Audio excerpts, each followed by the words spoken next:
Saudara seniman Butet Kertarejasa santai menanggapi laporan tuduhan penghinaan kepada Presiden Joko Widodo.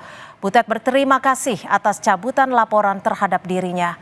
Menurut Butet, kritik Butet merupakan bentuk wujud cinta kepada Presiden Jokowi. Mas Budi Ari, Menkominfo, yang telah memerintahkan kepada relawan di Jogja untuk mencabut laporan ke polisi atas pembacaan pantun saya tempo hari. Itu menurut berita karena Mas Budi itu memenuhi perintah Presiden Jokowi, karena memang itu tidak penting untuk dilaporkan. Semua orang itu termasuk saya adalah orang-orang yang mengapresiasi seluruh pencapaian Pak Jokowi. Orang-orang yang mencintai Pak Jokowi.